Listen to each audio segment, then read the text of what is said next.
What's going on, Nav Nation? Welcome back to another video. So you guys have probably been asking yourselves where the heck I have been. It's been about a month now since I uploaded my last video, and you might have been thinking to yourself, PokéNav, he's given up the gun again. He's not making videos anymore. Well, that's not the case. A lot has been going on over this last month, and I just really haven't had the time to upload a video. But in saying that, I've also been thinking a lot about this channel and the direction of the channel. I want to speak about that here today, give you guys some insight on what I'm thinking in regards to the channel, in regards to the PokéNav brand. Also want to discuss Pokemon 151. Really the core message of today's video is, the other day I was watching the Pokemon the movie 2000, right? As you can tell, I'm always knee deep into Pokemon. It really encompasses so much of my life, and there's probably really not a day that goes by that I'm not in one way or another engrossed in Pokemon. And there's a scene at the end of that movie where the collector, I don't even remember what the guy's name is, he says after his flying craft has been dismantled, after the 3 legendary birds have been tamed and Lugia has gone back into the sea, he picks up that ancient Mew card, which I'm sure you guys are all familiar with. He picks up that ancient Mew card and he says to himself, where it all began and where it will begin again. And it really got me thinking to myself. It really started to resonate with me in regards to what I see in Pokemon, where I see the direction of Pokemon going, and then also my involvement within the Pokemon hobby. Now, as you guys know, over the course of 2022, I was completely removed from the Pokemon hobby. I wasn't making videos. I had full intentions of ending my PokéNav channel here on YouTube. And over that period of time, I had the ability to really reflect and figure out what it is that Pokemon really means to me, right? What is it that Pokemon really means? Why do I love this brand? Why do I love this hobby? And it's something that I've also been thinking about over this last month and a half. So before I get into that, let me just give you some background on what's been going on over this last month. Well, first of all, I guess we'll start on sort of more of the negative side and we'll move to the positive things that have happened. My wife had a really scary incident with her heart. It's probably 3 weeks ago now, where she ended up in the hospital. Thank God everything has turned out for the better, but it was a really scary incident.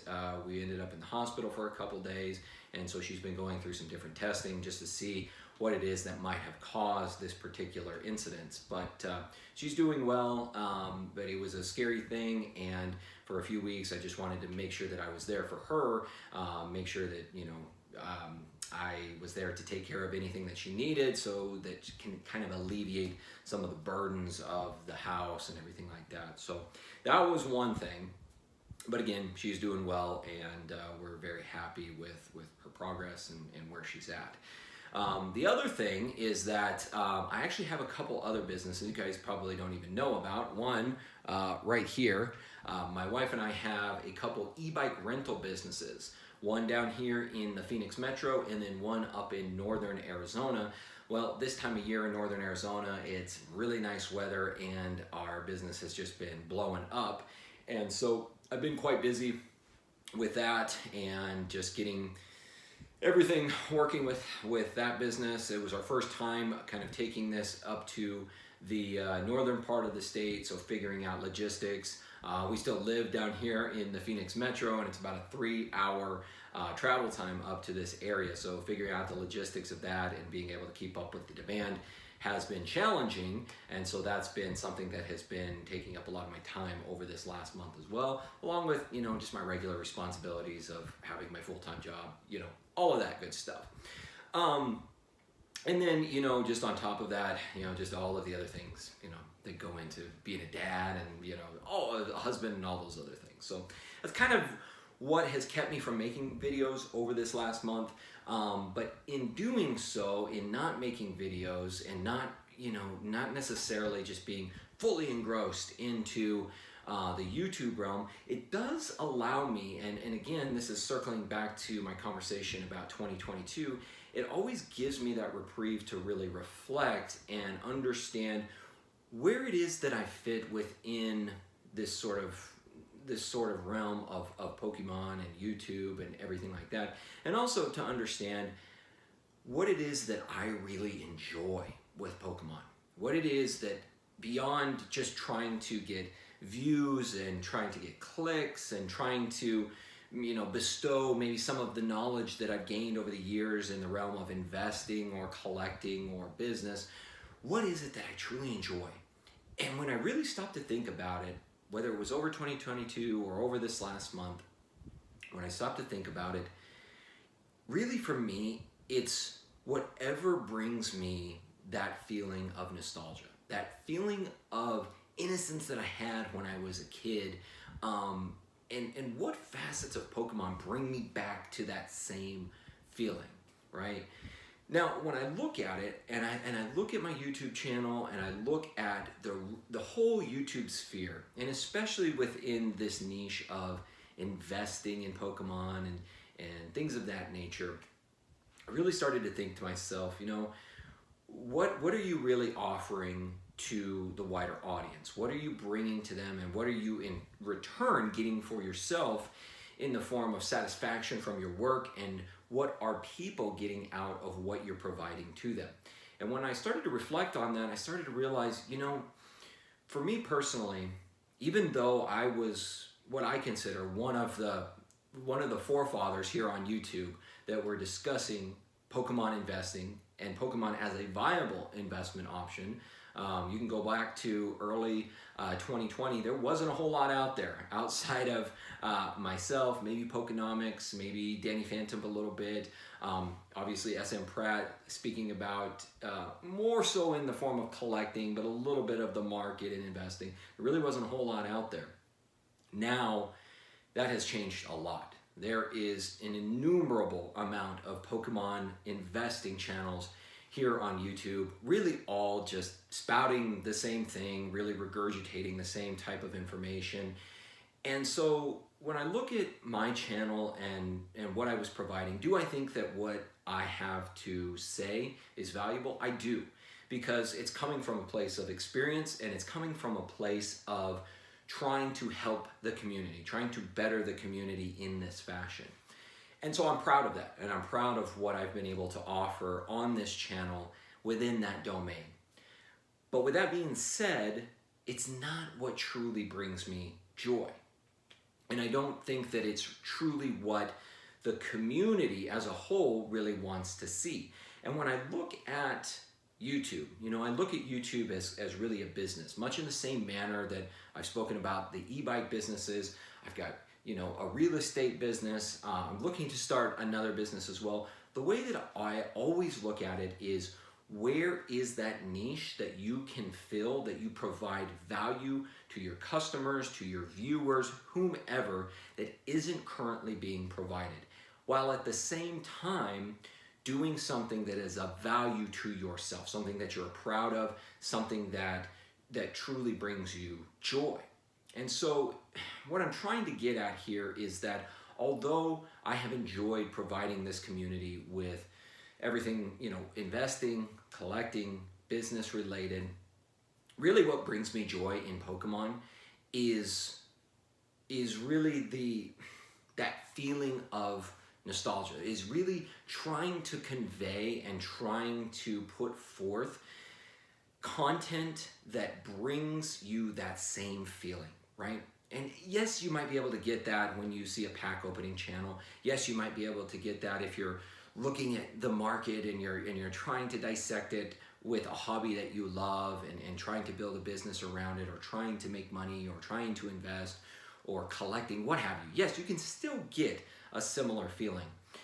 But what I found was that the content that I was always coming back to was the content that gave me that feeling. And it wasn't investing videos. It wasn't pack opening videos. For me personally, it was actually, and always has been for pretty much any type of topic that I'm really interested in, has always been long form conversations. It always has been, because you can really get deeper into the belly of the topic itself. And you can dissect that, and you can really begin to understand it at a more fundamental level, and really get a lot of the questions and a lot of the things that are stirring around in your mind, you can get them answered. I'm really proud of John Stibich, aka Pokemon Radar, for bringing back his podcast, the Poke Radar podcast. I've really been enjoying that. I've been enjoying the guests that he's had on. He's had old school Pokemon, he's had PokéRev on, and I've enjoyed that because he does get into the business side, he gets into the investing side, and I enjoy that. But more than anything, I just enjoy the conversations. I enjoy the conversations because literally they are exuding that essence of what I'm talking about here. And in many ways, what I'm talking about, it's ineffable, right? But you all understand that feeling. You know, whether you're listening to the 8-bit music from Pokemon Red and Blue, or whether you're opening up a vintage pack and you get that smell from like 1999 or 2000, that feeling that you get, right? It's indescribable. And that same feeling is what I get from hearing these conversations, because I see in real time, I see through the conversation of real people that exuberance, that lust for this hobby, right? So what I'm trying to get at here, and what I'm really boiling everything down to in the sense of where I want to go with content, is I really think that going the direction of long form content is really what I love. When I look back at this channel and the things that I enjoyed most, the content that I enjoyed putting out the most, it was always the podcast. It was those roundtables, it was the podcast.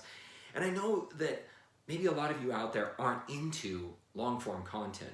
Maybe you're not into listening or watching an hour long or an hour and a half long conversation. And I understand that.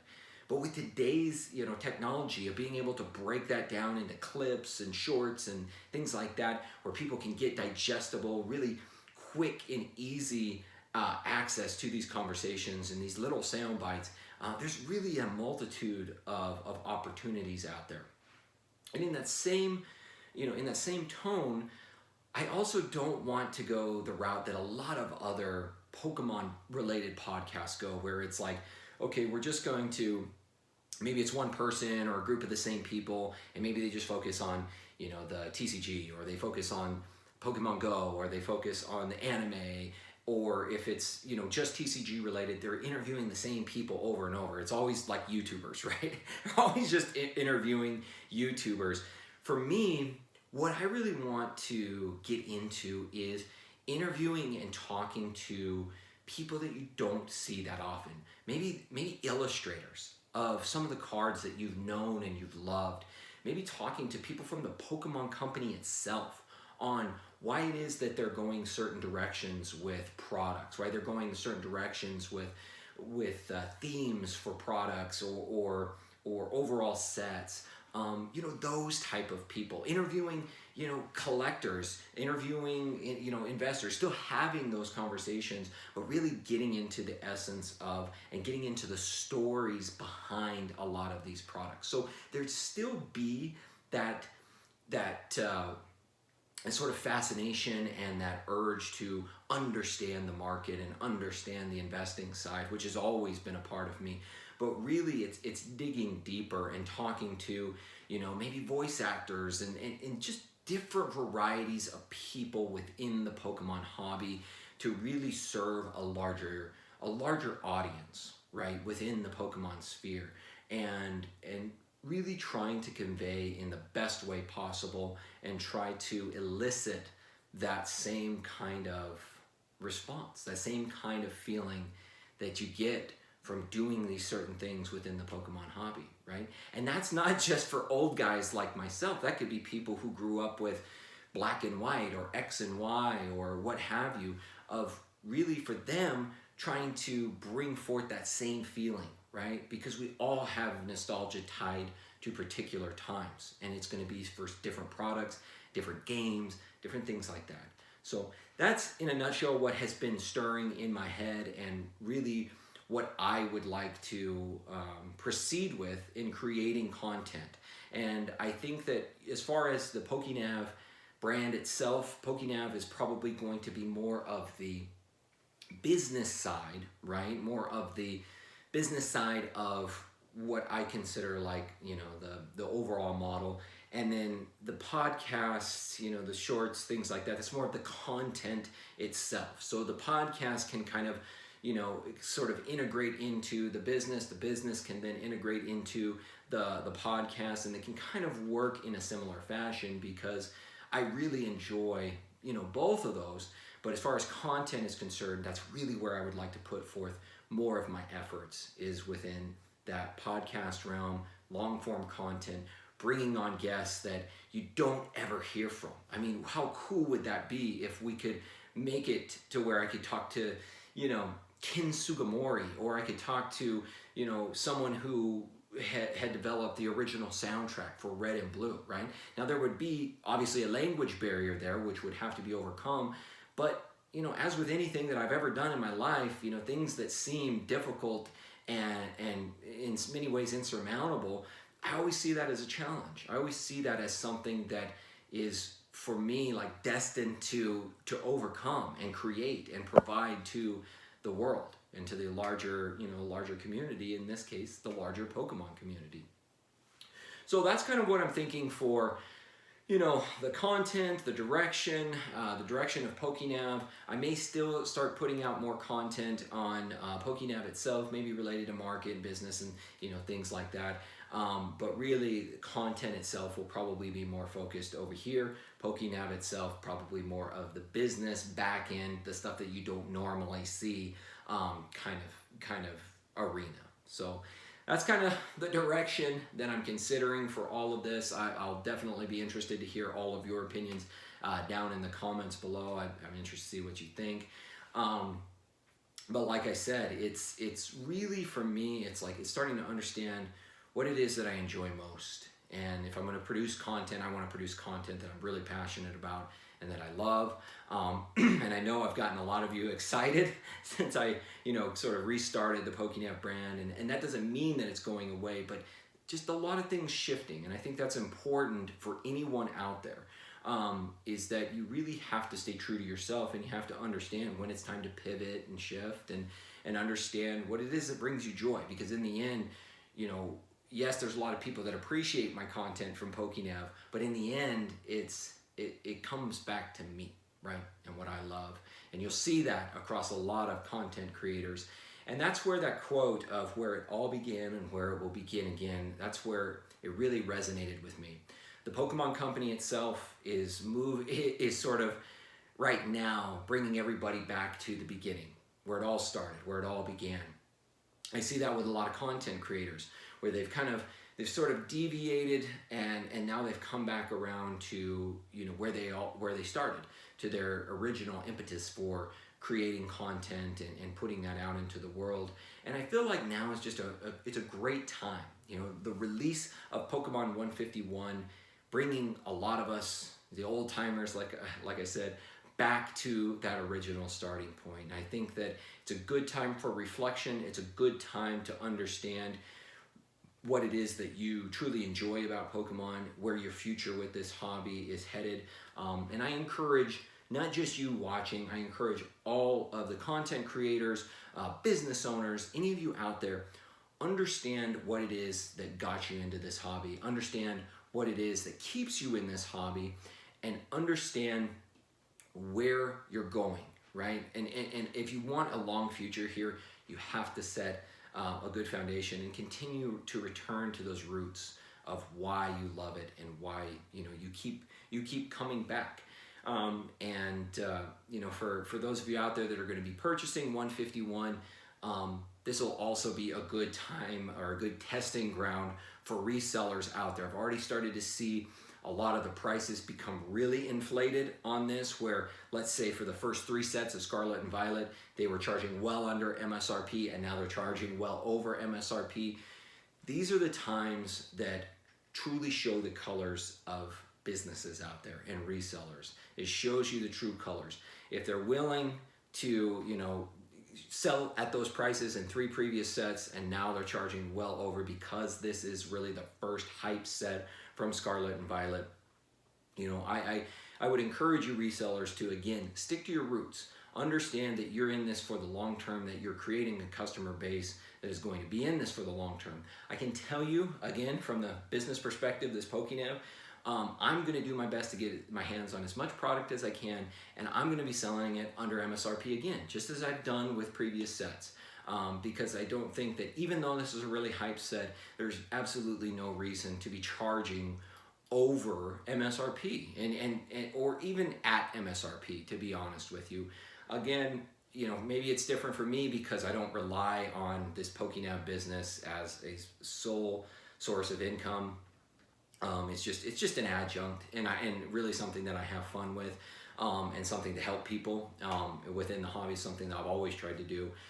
So as long as I'm able to get a good amount of product, I'll be selling it well under MSRP, selling it at a very, very reasonable price point, and trying to get it to as many people out there, because I'll be honest with you, this is the set that I've been most excited for in a long, long time. Probably since Evolving Skies.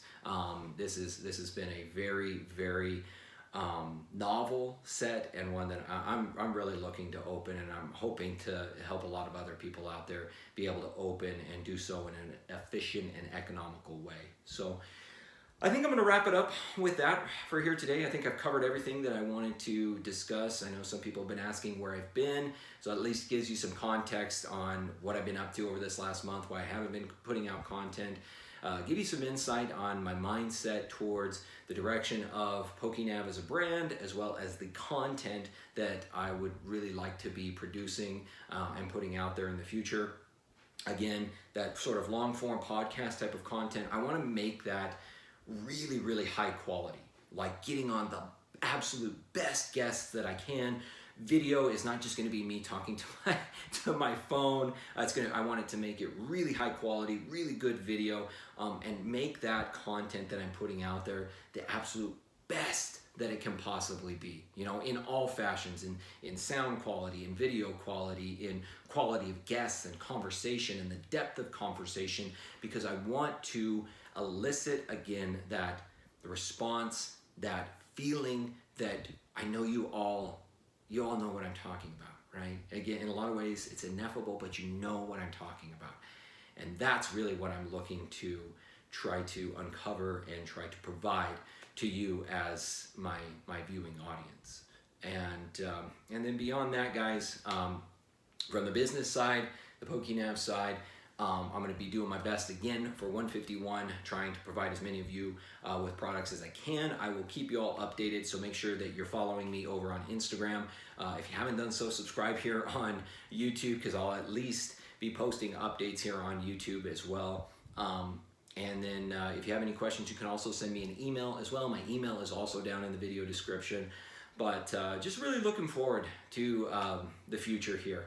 I think that there's a lot of really good changes that are taking place within the Pokemon hobby, a lot of good changes that are taking place within the content of Pokemon itself, and I'm really excited about this idea and this vision that I have for my sort of role in the overall hobby of creating content, because I think that it's something that'll be novel and something that you won't see elsewhere. And again, if I've done my job, you'll get that same feeling that you have from all of these other areas that you love and that you continue to come back to.